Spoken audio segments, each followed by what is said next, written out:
25 वर्षीय तरुणी सुजाता सातार्डेकर रात्रपाळीचे काम संपवून घरी चालली होती। पहाटेची वेळ तरुणी चाललेल्या परिसरात आसपास सर्व सुनसान होतं। नेहमीप्रमाणे तरुणी एकटी जात असतानाच अचानक ओरडण्याचा आवाज आला। आणि पुढे काय घडलं पाहण्याआधी हे मराठी न्यूजला जरूर सबस्क्राइब करा। पोलिसांनी दिलेल्या माहितीनुसार सुजाता सातार्डेकर वय 25 असं मृत तरुणीचं नाव आहे।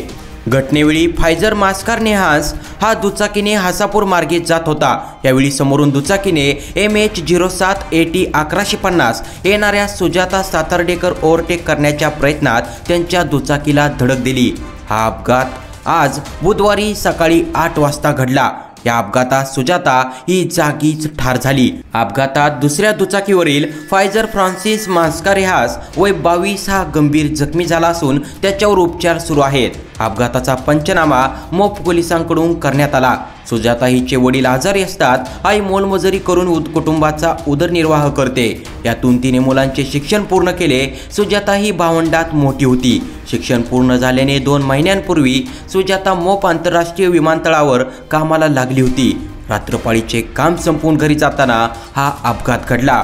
कामावर ये-जा करण्यासाठी 1 महिन्यापूर्वी तिने दुचाकी घेतली होती। तिच्या पश्चात आई वडील, लहान बहीण व भाऊ आहे।